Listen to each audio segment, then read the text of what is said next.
semua turut tugas.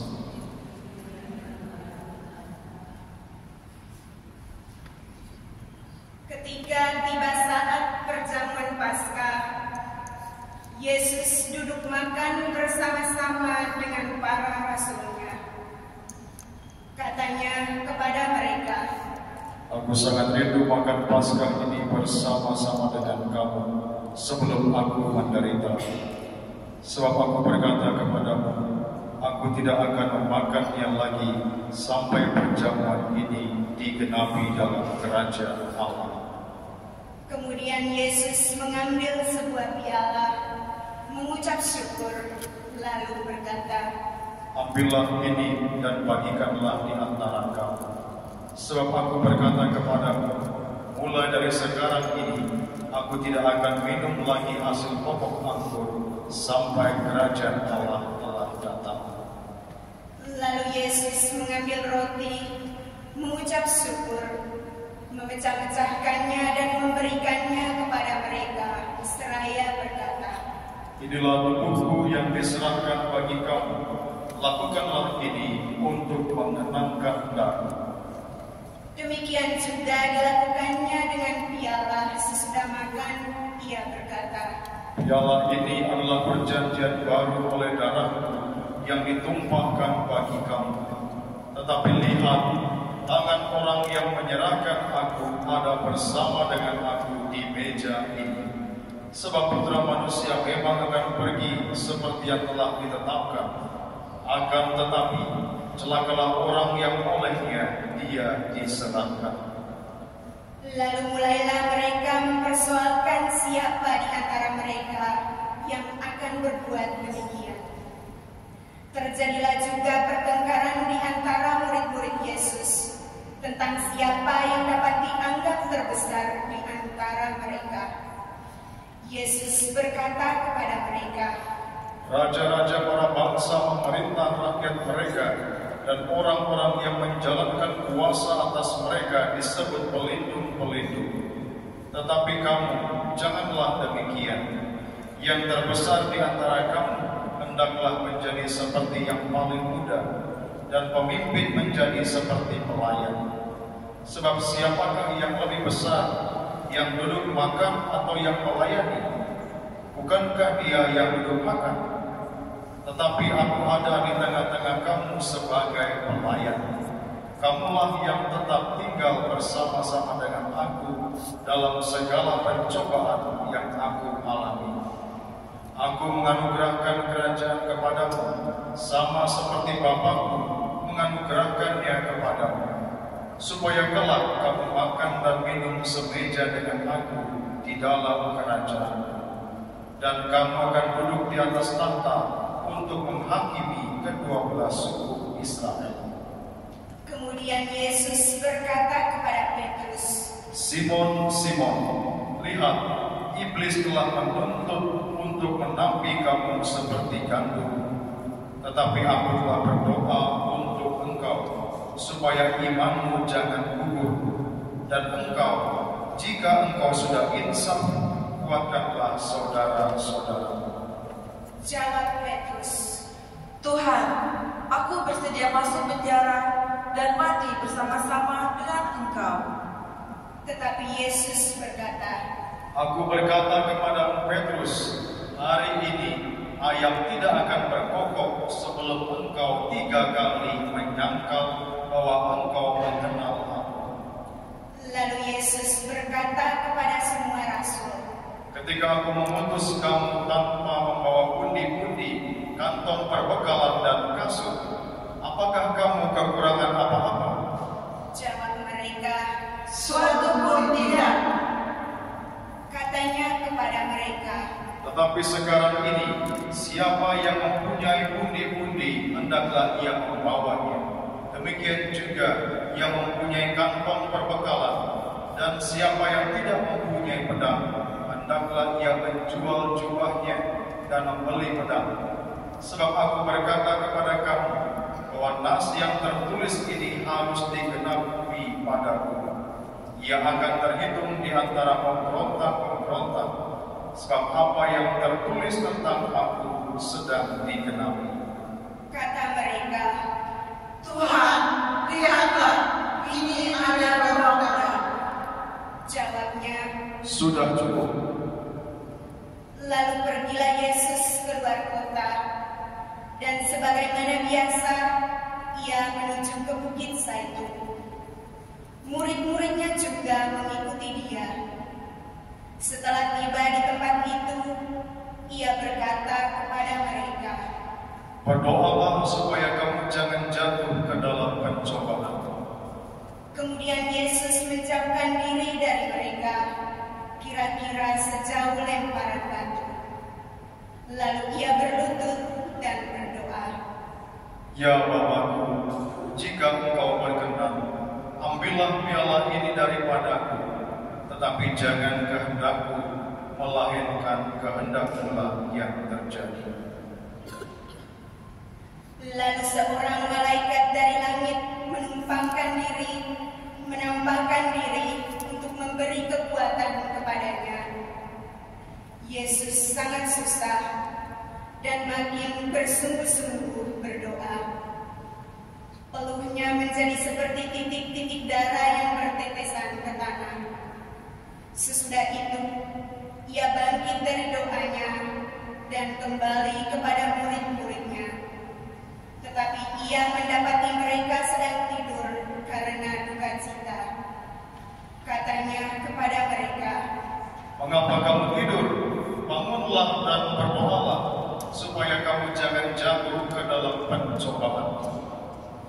waktu Yesus masih berbicara, datanglah serombongan orang, sedangkan muridnya yang bernama Yudas, seorang dari 12 murid itu, berjalan di depan mereka. Yudas mendekati Yesus untuk menciumnya. Lalu kata Yesus kepadanya, Hai Yudas, dengan ciumankah engkau menyerahkan putra manusia? ketika mereka yang bersama-sama dengan Yesus melihat apa yang akan terjadi, berkatalah mereka, Tuhan, meskipun kami menyerang mereka dengan pedang? Lalu seorang dari mereka menyerang hamba imam besar, sehingga putus telinga kanannya. Tetapi Yesus berkata, Sudahlah. lalu Yesus menyentuh telinga orang itu dan menyembuhkannya. Setelah itu Yesus berkata kepada imam-imam kepala dan kepala-kepala pengawal bait Allah, serta tua-tua yang datang untuk menangkap dia. Sang kamu aku ini penyamun, maka kamu datang lengkap dengan pedang dan pentung. Padahal tiap-tiap hari aku ada di tengah-tengah kamu di dalam bait Allah, dan kamu tidak menangkap aku. Tetapi inilah saat kamu, dan inilah kuasa kegelapan itu. Lalu Yesus ditangkap dan dibawa dari tempat itu. Ia digiring ke rumah imam besar. Sementara itu, Petrus mengikuti dari jauh. Di tengah-tengah halaman rumah itu, orang memasang api, dan mereka duduk mengelilinginya. Petrus juga duduk di tengah-tengah mereka. Seorang hamba perempuan melihat dia duduk di dekat api. Ia mengamat-ngamati Petrus, lalu berkata, Orang ini juga bersama-sama dengan dia. tetapi Petrus menyangkal, katanya, Aku tidak mengenal dia. Tidak berapa lama kemudian, seorang lain melihat dia, lalu berkata, Engkau juga seorang dari mereka. tetapi Petrus berkata, Bukan, aku bukan seorang dari mereka. Kira-kira sejam kemudian, seorang lain lagi berkata dengan tegas, Sungguh, orang ini juga bersama-sama dengan Yesus, sebab dia juga orang Galilea. tetapi Petrus berkata, Bukan, aku tidak tahu apa yang engkau katakan. seketika itu juga, sementara Petrus berkata, berkokoklah ayam. Lalu berpalinglah Tuhan memandang Petrus. Maka teringatlah Petrus bahwa Tuhan telah berkata kepadanya, "Sebelum ayam berkokok pada hari ini, engkau telah 3 kali menyangkal aku." Lalu Petrus keluar dan menangis dengan sedih. Sementara itu, Yesus diolok-olok dan dipukuli oleh orang-orang yang menahannya. Mereka menutupi muka Yesus dan bertanya, "Cobalah katakan, siapa yang memukul engkau?" Masih banyak lagi hujat yang mereka ucapkan kepadanya. Setelah hari siang, berkumpullah sidang para tua-tua bangsa Yahudi, imam-imam kepala, dan ahli-ahli Taurat. Lalu mereka menghadapkan Yesus ke mahkamah agama mereka. Mereka berkata, "Jika engkau adalah Mesias, katakanlah kepada kami." Jawab Yesus, Sekalipun aku mengatakannya kepadamu, kamu tidak akan percaya. Dan sekalipun aku bertanya, kamu pun tidak akan menjawab. Mulai sekarang Putra Manusia sudah duduk di sebelah kanan Allah yang Maha Kuasa. Kata mereka semua, Kalau begitu, engkau ini Putra Allah. Jawab Yesus, Kamu sendiri mengatakan bahwa akulah Putra Allah. lalu kata mereka, Untuk apa kita perlu kesaksian lagi? Kita telah mendengarnya dari mulutnya sendiri. Lalu bangkitlah seluruh sidang itu, dan Yesus dibawa menghadap Pilatus. Mereka mulai menuduh dia, katanya, Kami mendapati bahwa orang ini menyesatkan bangsa kami dan melarang membayar pajak kepada Kaisar. Dan tentang dirinya, ia mengatakan bahwa ia adalah Kristus, yaitu Raja. Pilatus bertanya kepada Yesus,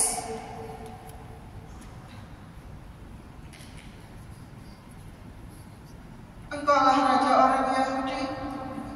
jawab Yesus. Engkau sendiri mengatakannya. Kata Pilatus kepada imam-imam kepala dan seluruh orang banyak itu, "Aku tidak menemukan kesalahan apapun pada orang ini." tetapi mereka makin kuat mendesak, katanya, Ia menghasut rakyat dengan ajarannya di seluruh Yudea. Ia mulai dari Galilea dan sudah sampai ke sini. Ketika Pilatus mendengar itu, ia bertanya, apakah Yesus itu seorang Galilea? Ketika tahu bahwa Yesus seorang dari wilayah Herodes, Pilatus mengirim dia menghadap Herodes, yang pada hari-hari itu juga ada di Yerusalem. Ketika melihat Yesus, Herodes sangat girang, sebab sudah lama ia ingin melihatnya, karena ia sering mendengar tentang dia dan mengharapkan dapat melihat bagaimana Yesus mengadakan suatu tanda mujizat. Ia mengajukan banyak pertanyaan kepada Yesus, tetapi Yesus tidak memberi jawaban apapun. Sementara itu, imam-imam kepala dan ahli-ahli Taurat maju ke depan dan melontarkan tuduhan-tuduhan yang berat terhadap Yesus. Bahkan Herodes dan pasukannya menghina dan mengolok-olok Yesus. Ia mengenakan mantel kebesaran kepada Yesus, lalu mengirim dia kembali kepada Pilatus. Pada hari itu juga bersahabatlah Herodes dan Pilatus yang sebelumnya bermusuhan. Lalu Pilatus mengumpulkan imam-imam kepala dan pemimpin-pemimpin serta rakyat. Ia berkata kepada mereka, "Kamu telah membawa orang ini kepadaku sebagai seorang yang menyesatkan rakyat. Lihat, aku telah memeriksanya di hadapan kamu, dan dari kesalahan Kesalahan yang kamu tuduhkan kepadanya tidak ada yang kudapati padanya. Herodes juga tidak menemukan kesalahan apapun, sehingga ia mengirimkan dia kembali kepada kami. Sesungguhnya tidak ada apapun yang dilakukannya yang setimpal dengan hukuman mati. Jadi aku akan mencabut dia lalu melepaskannya. Sebab Pilatus wajib melepaskan seorang bagi mereka pada hari raya itu. Tetapi mereka berteriak bersama-sama, "Nyatakanlah dia, lepaskanlah Barabas bagi kami." Barabas ini dimasukkan ke dalam penjara sehubungan dengan suatu pemberontakan yang telah terjadi di dalam kota dan karena pembunuhan. Sekali lagi Pilatus berbicara dengan suara keras kepada mereka karena ia ingin melepaskan Yesus. Tetapi mereka berteriak membalasnya, "Salibkanlah dia, salibkanlah dia." Kata Pilatus untuk yang ketiga kalinya kepada mereka, Kejahatan apa yang telah dilakukan orang ini?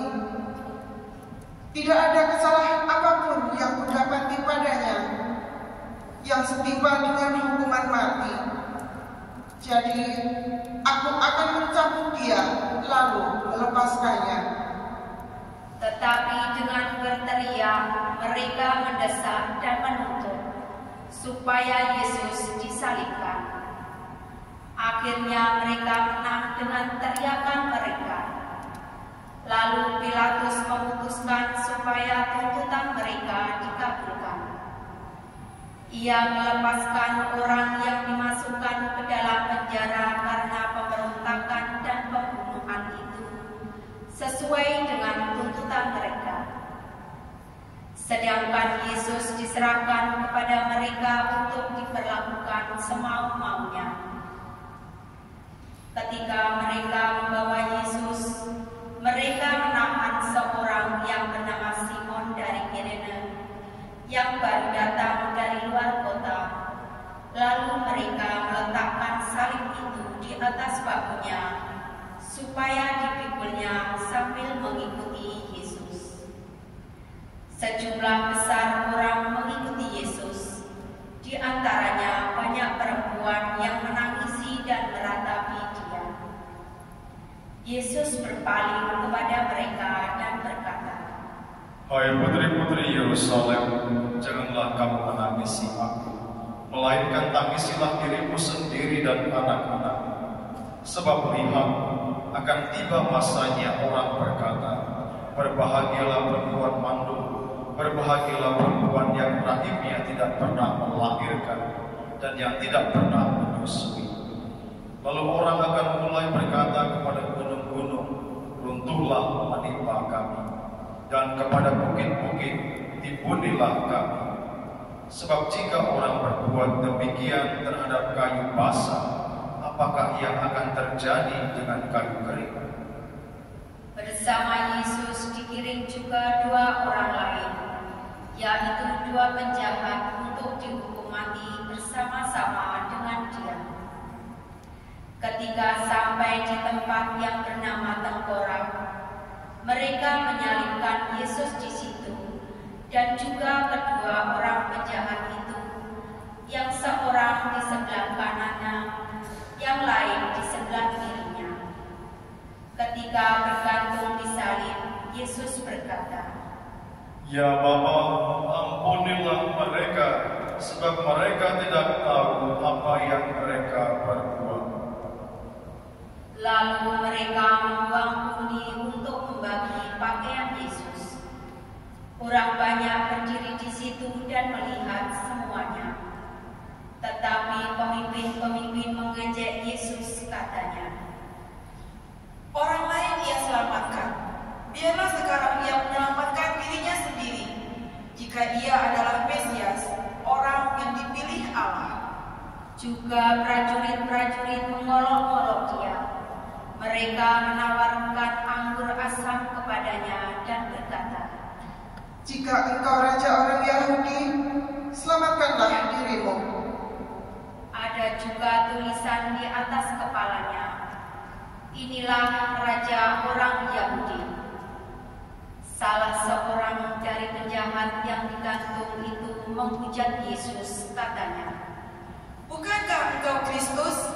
Selamatkanlah dirimu dan kami." Tetapi penjahat yang seorang lagi menegur dia, "Tidakkah engkau takut kepada Allah, sebab engkau menerima hukuman yang sama? Kita memang selayaknya dihukum, sebab kita menerima balasan yang setimpal dengan perbuatan kita. Tetapi orang ini tidak berbuat sesuatu yang salah." Lalu ia berkata kepada Yesus, "Yesus, ingatlah aku apabila engkau datang sebagai Raja." Kata Yesus kepadanya, Aku berkata kepadamu, sesungguhnya hari ini juga engkau akan bersama-sama aku di dalam Firdaus. ketika itu hari kira-kira pukul 12. Kegelapan meliputi seluruh bumi sampai pukul 3, sebab matahari tidak bersinar. Tirai bait suci terkoyak menjadi 2. Lalu Yesus berseru dengan suara nyaring, Ya Bapa, ke dalam tangan-Mu kuserahkan nyawaku. Sesudah berkata demikian, Yesus menghembuskan nafas terakhirnya. Mari kita berdua.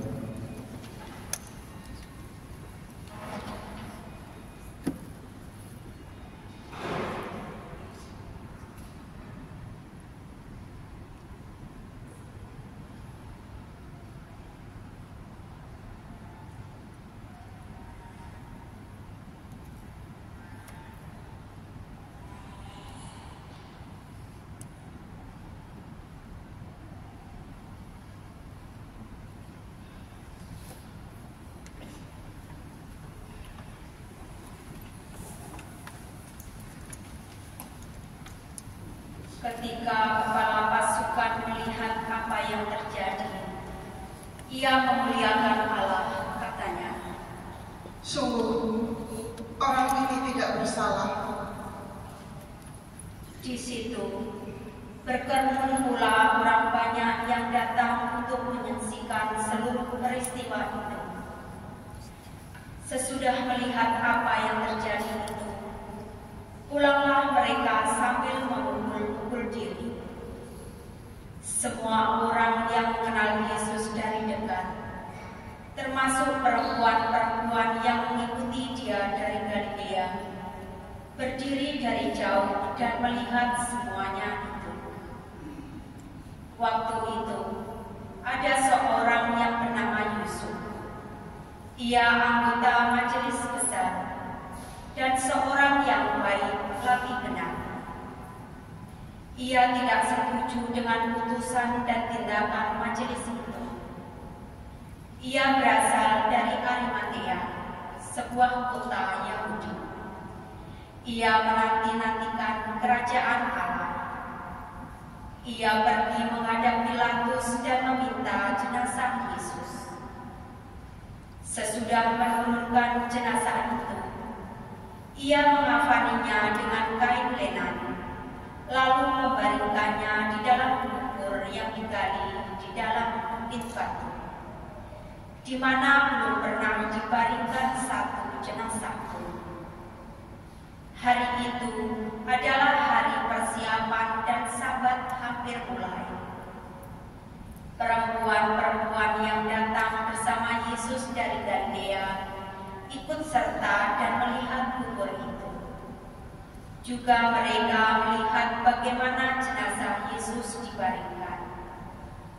Setelah pulang, mereka menyediakan rempah-rempah dan minyak mur. Pada hari Sabat, mereka beristirahat menurut hukum Taurat. Demikianlah sabda Tuhan. Puji Yesus.